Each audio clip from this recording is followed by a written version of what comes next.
Olá, meus irmãos, irmãs, amigos e alunos no canal Teologia Didática. Eu sou o pastor Eliezer Carvalho do Instituto Bíblico Didático Carvalho Cursos e você está aqui no curso Legalismo e Liberdade Cristã. Se você é novo por aqui, dê um like, se inscreva no canal. Chame o máximo possível de amigos seus para também se inscreverem no canal.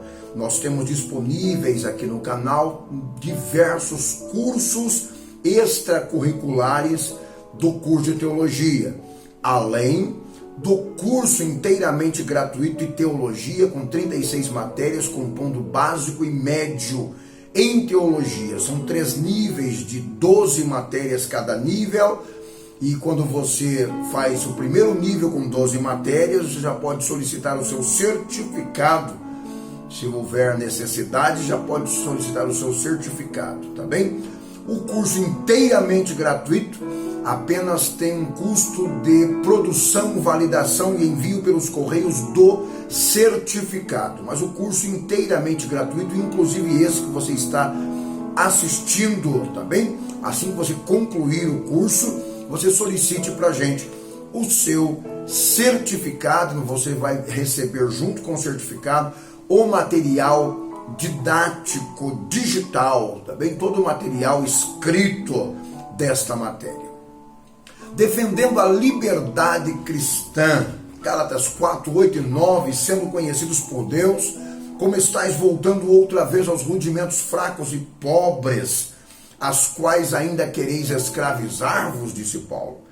Estamos então estudando um assunto de suma importância para a igreja gentílica, ou seja, para todos nós que não pertencemos ao povo judeu e temos como base a epístola paulina aos Gálatas e também aos Romanos.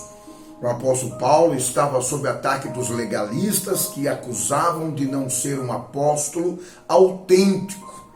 Desacreditando-o, eles poderiam desabonar sua mensagem. O plano de Jesus em levar o evangelho aos gentios seria então frustrado. A pregação do evangelho da graça. Paulo pregava o evangelho da graça de Deus, conforme Atos 20 e 24. Uma mensagem simples demais para os legalistas. Para eles, os gentios convertidos deveriam ser circuncidados e seguir a lei de Moisés. Os rabinos da época pensavam igual, acrescentando mais de 600 regras que os gentios não conseguiriam cumprir, nem mesmo os judeus conseguiam. Os crentes gentílicos da época enfrentavam um grande dilema. Em quem acreditar? Em Paulo e Barnabé, que são os fundadores da igreja gentílica, ou nos mestres judaicos, que ambos os grupos insistiam estarem certos e inspiravam respeito e confiabilidade. O dilema enfrentado pela igreja moderna não difere muito daquele tempo. Uma grande gama de denominações ecoam aos 4 ventos, estarem certos em suas mensagens e doutrinas. Em quem devemos então acreditar? A resposta é simples. O que estão pregando está de conformidade com as Escrituras?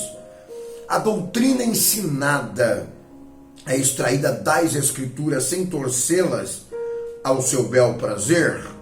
O evangelho contido nas Escrituras é defendido pelo próprio evangelho, ou seja, a Bíblia interpreta a própria Bíblia. Paulo, apóstolo, não da parte de homens, conforme Gálatas 1 e 1. O apóstolo Paulo inicia sua epístola com observações iniciais como de costume. O apóstolo apresenta-se como autor da epístola. Embora Lucas tenha ali apresentado como Saulo, em todas as epístolas paulinas ele é conhecido como Paulo. Por quê? Na época de Jesus, ou seja, no primeiro século da era cristã, os judeus recebiam um nome romano, além do nome hebraico. Saulo era o nome hebraico, ele era da tribo de Benjamim. Ele recebeu de seus pais esse nome exatamente para homenagear o rei Saul, que também era benjamita. Saulo resolveu utilizar seu nome romano Paulo, ou menor, exatamente para se identificar com os gentios. Essa mudança de nome está registrada em Atos 13 e 9. A partir desse momento, até o final de seu ministério em Chipre, Lucas nunca mais se refere a Paulo como Saulo, sempre chamando-o de Paulo. A autoridade apostólica de Paulo. O apóstolo Paulo enfatiza seu apostolado e estabelece sua autoridade como mensageiro de Jesus Cristo entre os gentios. Anteriormente, o sumo sacerdote e os principais anciãos comissionaram Paulo como o apóstolo do judaísmo, enviando-o como autoridade para prender os cristãos em Damasco.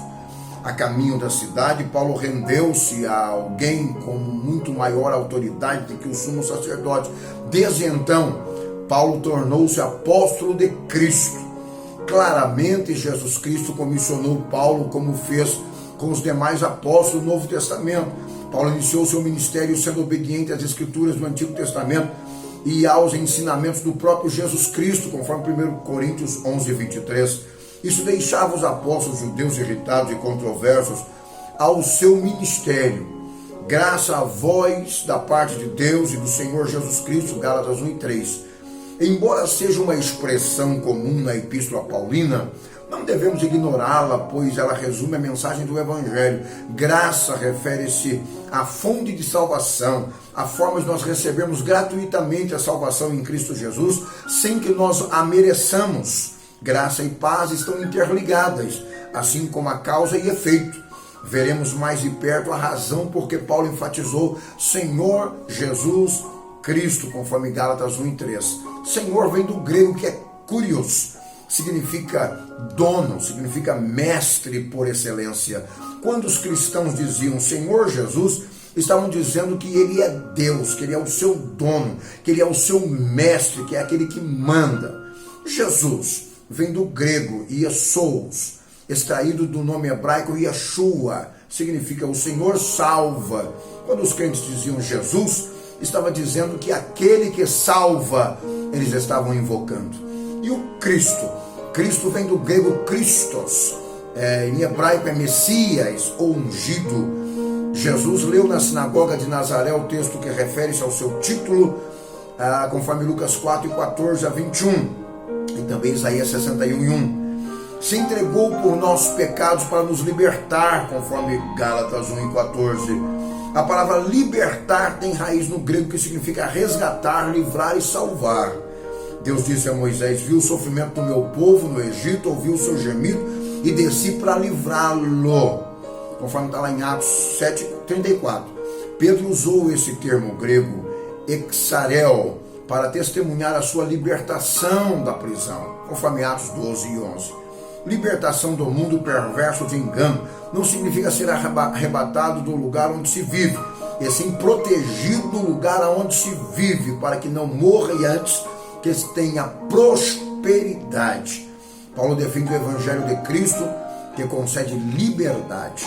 Muito diferente das outras cartas com elogios iniciais, Paulo abruptamente vai ao assunto com os Gálatas, razão porque eles muito rapidamente estavam deixando o verdadeiro evangelho da graça para dar ouvidos aos judaizantes.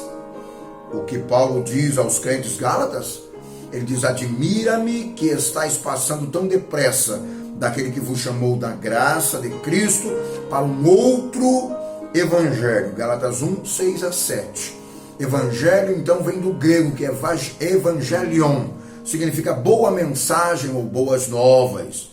A questão aqui é a diferença entre o verdadeiro evangelho e o evangelho falso. O verdadeiro evangelho está enraizado na graça de Cristo, enquanto que os judaizantes estavam ensinando que os crentes deveriam alienar à sua fé o cumprimento da lei mosaica e a tradição dos anciãos, que é baseado no esforço humano. Segue uma lista, então, de comparações entre o verdadeiro evangelho e o evangelho falso. Vamos começar com o verdadeiro evangelho. Ele ensina que a fonte do evangelho está em Deus. Gálatas 1, 11 a 12. Sabe que o ensino da vida é a morte. Cristo morreu para que morrêssemos para o pecado e ressuscitou para que nós ressuscitássemos nele e tivéssemos nele a vida eterna. Gálatas 2:20. Explica que todos os crentes têm o Espírito Santo pela fé. Gálatas 3:14. Declara que não podemos ser salvos guardando leis, regras e tradições de homens. A única razão de salvação é a fé na pessoa de Jesus Cristo, que está disponível para todo o mundo, conforme Gálatas 3:21 e 22. Ensina que todos os crentes são um em Cristo, portanto não há base para discriminação de nenhum tipo. Gálatas 3:26 a 28. Proclama que somos livres das garras do pecado e que o poder do Espírito Santo nos enche e nos dirige. Gálatas 5:24 a 25. E o falso evangelho não dá valor à morte de Cristo, conforme Gálatas 2:21. Afirma que a salvação pela observância da lei e o cumprimento das normas de homens é que é válida. Gálatas 3:12. Busca a Deus através de rituais vazios, frívolos e mortos. Gálatas 4:10. Afirma que a observância às leis e regras santificam e apagam o pecado. Gálatas 5:4. Tem as tradições de homens como regras para santificação e o único meio de se chegar ao céu. Colossenses 2:6 a 8. Os crentes gálatas estavam no processo de deserção. Para um soldado, deserção é uma falta grave, resulta em uma punição severa. Para os gálatas, desertar da graça de Cristo era apostasia e resultaria no naufrágio espiritual. Os crentes judaizantes estavam ensinando aos crentes gentílicos que deveriam cumprir com as tradições, observar os dias santos judaicos como meio legal de se chegar ao céu. Estavam pervertendo o evangelho puro da graça de Cristo. Ele disse: querem perverter o evangelho de Cristo, conforme Gálatas 1:7. A palavra perverter significa inversão, isto é, realizar algo contrário àquilo que é original. Os judaizantes se consideravam ser cristãos e criam em Cristo e sabiam que Jesus era o Messias e citavam as Escrituras para sustentar seus pontos de vista. No entanto, eles estavam interpretando erroneamente o evangelho original de Cristo, estavam dando primazia para as tradições humanas em detrimento da graça oferecida por Jesus. Se alguém prega o evangelho além deste, seja anátema. Gálatas 1:19. O princípio dos versículos 8 e 9 tratam de duas verdades. Uma diz respeito ao caráter do evangelho, outra diz respeito à relação entre o mensageiro e a mensagem. O caráter do evangelho: o evangelho tem uma revelação final, nada pode ser acrescentado a ele, não se pode mudá-lo, não se pode substituí-lo. As boas novas da salvação pela fé no evangelho de Cristo é verdadeiro e eterno. Por esta razão, Paulo adverte que a adulteração do verdadeiro evangelho custará em consequências severas para quem o fizer. Abaixo do céu não há nenhum outro nome dado entre os homens, pelo qual importa que sejamos salvos. Atos 4:12. A revelação entre o mensageiro e a mensagem. O evangelho é a base para avaliar não somente a mensagem, mas também o mensageiro. Não importa quantas credenciais o mensageiro possa possuir, não importa se o mesmo é considerado um anjo do céu. O teor da mensagem indica se o mensageiro é de Deus ou é do diabo. Queriam perverter o evangelho que Paulo estava pregando. Os crentes judaizantes foram até os gálatas, procurando persuadi-los a rejeitarem o ensino de Paulo e aceitarem um outro evangelho, conforme Gálatas 1:8. Esse outro evangelho consistia em crer em Cristo, porém tinham que adicionar costumes e tradições judaicas. Esses crentes gálatas deveriam circuncidar-se, guardar a lei, guardar dias santos judaicos para receberem a salvação em Cristo Jesus, conforme está em Gálatas 5:2. A Bíblia afirma claramente que só existe um evangelho, e esse é o de Cristo. Quaisquer ensinos, doutrinas ou ideias originados em pessoas, igrejas ou tradições que não estiverem inseridas nas Escrituras não podem ser chamados de evangelho de Cristo. Misturar outra substância com o conteúdo original das Escrituras é transtornar o evangelho, é estar transgredindo o evangelho, é estar inutilizando a graça de Cristo.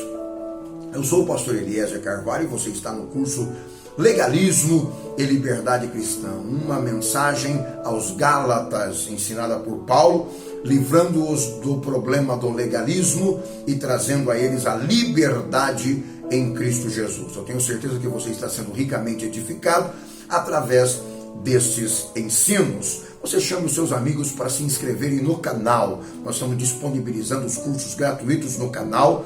Depois você vai ter um custo apenas do certificado. Quando você terminar de assistir às aulas deste curso, você então entra em contato pelo nosso WhatsApp mensagem. Não ligue, é um canal, uma conta de telefone comercial WhatsApp. E você vai apenas mandar uma mensagem de áudio ou mensagem de texto para este número 439-20-01-28-60. Nós vamos estar lhe dando toda a atenção. Nós vamos receber a sua mensagem e vamos entrar em contato imediatamente. Por isso que eu preciso que você mande mensagens, tá bem? Não temos tempo de ficar atendendo o telefone, mas a mensagem WhatsApp, nós vamos estar, ao receber sua mensagem, vamos estar retornando imediatamente, tá bem? Então, lembre-se, nesse canal Teologia Didática nós temos diversos cursos, como por exemplo, estatura da mulher cristã, estatura do homem cristão, estatura do jovem cristão, estatura do adolescente cristão, estatura do ancião cristão, estatura do obreiro cristão, estatura do casamento cristão, entre diversos outros, além do curso de teologia inteiramente gratuito. Você entra em contato com a gente, solicite, tá bem? Aqui a grade curricular para você começar a fazer seu curso de teologia ainda hoje, para você ficar seguindo quais são as matérias que você vai digitar aí no canal, para você estar assistindo às aulas. Quando você compilar 12 matérias no curso de teologia, já pode pedir o seu certificado. Eu fico no aguardando aqui a sua solicitação do seu certificado. Também, se você quiser solicitar a sua credencial teólogo, nós temos também. Agora, a credencial é vitalícia, não tem mais prazo de validade. Então, você entra em contato, solicite a sua credencial e você vai ter a sua credencial vitalícia. Só se você perder a sua credencial ou quebrá-la, aí então você vai solicitar uma outra e você vai pagar, quando for a segunda em diante, sempre 50% do valor da primeira, tá bom? Sou o pastor Eliezer Carvalho e aguardo o seu contato no 439-20-01-28-60. Shalom Adonai.